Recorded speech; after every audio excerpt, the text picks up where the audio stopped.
Hello and welcome to another episode of Time with Don, Don's Time. We are sporting the Seiko Grand Seiko on an absolutely beautiful leather strap, crocodile leather on a long strap band, and sporting a Grand Seiko buckle. How cool is that? So, what are we going to talk about today? Well, I want to start a new series of my channel and it's going to be called What If I Were King for a Day? And we're going to start with everybody's favorite brand to love or hate, Rolex. So, what would I would do if I was king of Rolex for the day and the chief executive officer, president, grand poobah, archbishop of Titipu, and lord everything of everything else in Rolex? First thing I would do is I would get rid of a couple models. Number one, the Cellini would be going out with the Dodo Bird. Be done. It's not a dress watch company. I'm sorry. A gold Rolex with a leather band that's only 50 meters water resistance. Not going to cut it if it doesn't have an oyster case. Just going bye-bye. Bye-bye, Cellini. The second thing I would do, if I was king for the day, I would buy every single freaking Grand Seiko, and I would reverse engineer anything that could be helpful. I'm serious, from spring drive to their high beat movement, and learn from them. Because the problem with the Swiss is the arrogance of the Swiss. Because the Swiss thinks everything Swiss is better, and everything that Swiss can do is better than everyone else, and it's an arrogance which almost destroyed the entire freaking watch industry during the quartz crisis. It wasn't a crisis. It was a market correction due to the fact that your prices were too much and no one wanted a watch that was inaccurate anymore, and you had to step up your game and make better quality products and not just use all ETA movements and charge luxury prices. Then what happened is the Chinese came in the past couple of years. And then the Chinese started buying watches left and right as a form of bribery. Let's cut the BS. It was a form of bribery. The government officials had to be bribed to get anything done. Anytime you go into China and you start your own company, you have to do a joint venture and you have to bribe people to get the joint venture done and give them 50% or more of your profits. And they were using watches as bribes because they were harder to trace than cash. It was a way for them to launder money. So the Swiss watch industry was really happy. They got to sell a lot of watches to a bunch of people that didn't deserve them because they were being used as a way to launder money. And the Swiss are better at laundering money than everyone else in the world because of what happened in World War II. And they're not nice.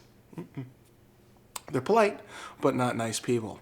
So they have this arrogance about them to think they're better than everyone else because it's Rolex. It's great. They're the number one luxury brand in the world. They just came out with a new study. Rolex was on the top, saying they are most prestigious brand in the universe, and it was right up there with Walt Disney, Rolls-Royce, avionics division of Rolls-Royce, the aircraft company, not the car company, and a couple other really great brands. Point being, Rolex is a great company. They've done a lot for horology. They pretty much got the waterproof watch going. They got the first modern GMT function in a wristwatch going. They've done a lot of things with anti-magnetic design and taking a lot of things that they kind of just improved upon. So if somebody else like Breguet invented it, Rolex would take it, make it better, and then implement it in their watch. Kind of like another company tends to do.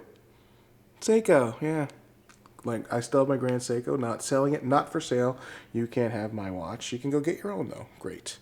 Point being, if I was king for the day, Cellini out with the Dodo Bird, Submariner, I would definitely change that movement.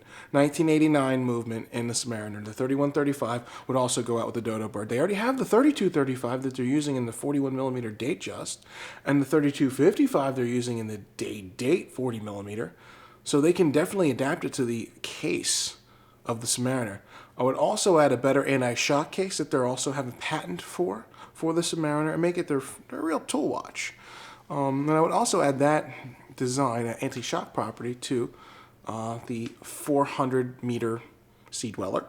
I'd fix that watch right away. Put that with a new movement.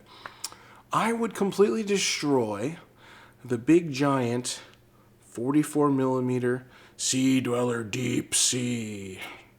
And the reason why I'm saying it like Deep Sea, it was a deep shitter before they changed the dial to the blue dial. I would just eliminate the black dial completely and just sell blue dials. No one wants the black dial. And I would also make the brand properly at 22 millimeter lug width. Because right now it looks like a fat girl on a diet trying to fit in a bikini with coming out from the sides. It's not attractive, guys. So I would redesign the case, redesign the bracelet, spend a little money on that. Notice that anything that I've told you really isn't that hard to do, because basically most of the rough cutting of this stuff is done by CNC machines, so it really wouldn't cost them much to reprogram their CNC machines to cut it a little wider. That's why I don't understand the company. They're goofy. I would also run the Submariner. I would run 1,000 run watches. It would be a red dial sub. I mean, the red lettering in the sub like they did in the old days. I would run 1,000 of them. 20 grand a piece. Complete, awesome, 20 grand watch, and I would compete with the Royal Oak with that. Okay? I would have a display back, and I would have it Geneva sealed. So I'd have the Geneva seal on it, much higher decorated movement with a gold rotor, compete with the Royal Oak, red letter sub. I would make 1,000 of them the first year. See how it does.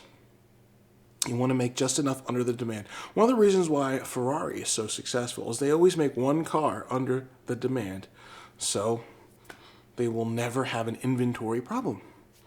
I would do that with the sub and try to see if we can play in that market a little bit and see and bring back that vintage style, and then see where it goes. And I'd also add maybe a silicone balance wheel to it. So now I got the 30 35 movement. I got a silicone balance wheel. I got a gold rotor, Geneva seal decoration, steel watch, beautiful dial, red lettering, 20 grand. See how the first 1,000 do. And then ramp up production accordingly and see where it goes. I think that would be awesome. The first Geneva seal Rolex. They can do it. Why not? Why not? All right, so moving along. Kill the Yachtmaster. No one likes that watch. The Yachtmaster one with that goofy platinum dial. I mean, that platinum bezel. Get rid of it. I would also put the Datejust 41 and with a Jubilee bracelet in steel. They need it yesterday. It's silly. Why don't they have it? Why do they just release it in a two-tone? Oh no, but Rolex, we have to release all new things in the gold first. They're trying to milk it as much as we can. No, you don't. Give people what they want. You're selling 1.4 million watches a year. You're doing a good job, don't get me wrong. But there are a lot of watches that are sitting there in the case for 2 or 3 years. The ladies' watches I would completely revamp. 26 millimeter, gone. Sorry, I'm not making 26 millimeter gold watches anymore. The only people that are buying are old Asian ladies that are in their 90s. Not going to work. Get rid of them.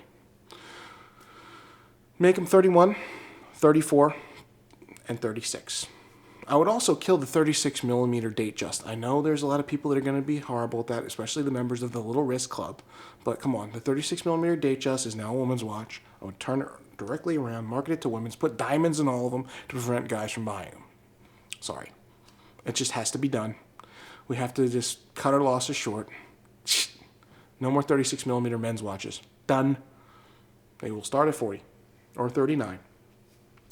I would definitely keep things going for the new Explorer 1 that's 39 millimeters and the new 39 millimeter Air King.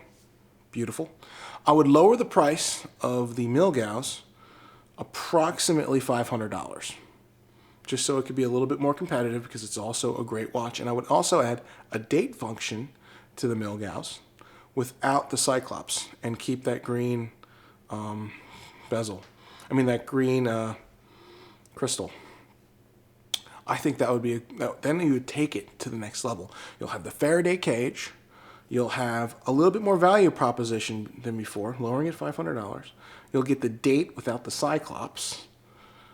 And I think that would be a mega mega hit if we could do that with the Milgauss. Because I don't just want a tool time only watch for $8,100 or $8,250. No, no. Lower it $500. Lower it to about $7,500. Okay, $7,500. You get a date. You don't get the Cyclops. You get the Milgauss. They already have the Sea Dweller without a Cyclops with a date. Okay, so that whole thing, every date Rolex needs a Cyclops, is BS. Do it that way. Make it better. Mwah. Beautiful. That's basically the major changes I would do. Let me know what you think. Time with Don, and Don's time. Cheerio, cheers.